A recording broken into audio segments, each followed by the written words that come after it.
દક્ષિણ ગુજરાતમાં મેઘતાંડવની આ તસવીરો જુઓ।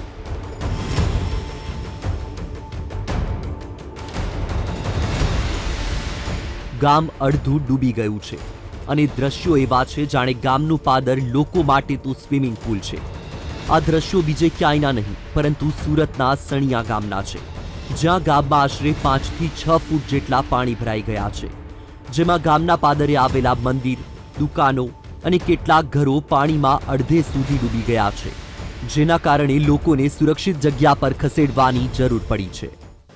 સુરતના સીમાડે આવેલું સણિયા હેમાદ ગામ સુરત મહાનગરપાલિકાની ખોટી નીતિઓને કારણે, ખોટા નિર્ણયોને કારણે અત્યારે ગળાડૂબ પાણીમાં આ ગામમાં જે પસાર થાય છે એક ખાડી, એ ખાડીમાં અન્ય ખાડીઓની સાથે જોડાણ કર્યું અને તેનું પરિણામ એ આવ્યું છે કે અત્યારે આ સણિયા હેમાદ ગામમાં આટલું પાણી ફરી વળ્યું છે। અમે ટ્રેક્ટરમાં બેસીને પસાર થઈ રહ્યા છીએ ત્યારે પણ જે પાણી છે એ લગભગ 4 થી 5 ફૂટ જેટલું પાણી હોય તે દેખાઈ રહ્યું છે।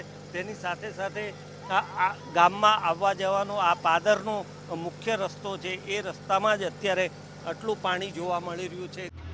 જો કે સુરત શહેર સિવાય પણ બારડોલી પંથકમાં 24 કલાકમાં 7 ઇંચ જેટલો વરસાદ ખાબક્યો છે, જેના કારણે રસ્તાઓ સ્વિમિંગ પુલ બની ગયા છે, જેના કારણે વાહન વ્યવહાર પર ભારે અસર પડી છે। બીજી તરફ બારડોલીની મીંઢોળા નદીમાં પૂર આવતા રામજી મંદિર નજીક આવેલો બ્રિજ પાણીમાં ગરકાવ થઈ ગયો હતો, જેના કારણે બ્રિજને બંધ કરવાની નોબત આવી હતી। દક્ષિણમાં સુરત, વલસાડની સાથે સાથે તાપી જિલ્લામાં પણ ખૂબ સારો વરસાદ પડ્યો છે।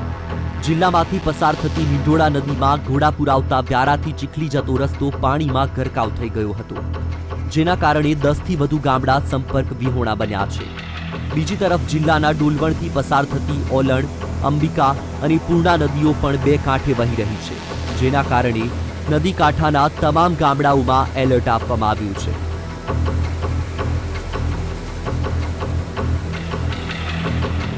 આ તરફ મધ્યપ્રદેશમાં ખૂબ સારા વરસાદના પગલે ગુજરાતની જીવાદોરી એવા નર્મદા ડેમની જળ સપાટીમાં વધારો થયો છે।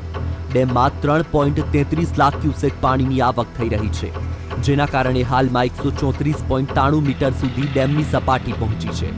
જો કે ઉપરવાસમાંથી ભારે પાણીની આવકના પગલે ડેમના 23 દરવાજા 2.25 મીટર સુધી ખોલવામાં આવ્યા છે અને હાલમાં નર્મદા નદીમાં 3,95,000 ક્યુસેક પાણી છોડવામાં આવી રહ્યું છે, જેના પગલે કાંઠા વિસ્તારના ગામડાઓને એલર્ટ કરાયા છે। Shailesh Trivedi, VTV news, Surat.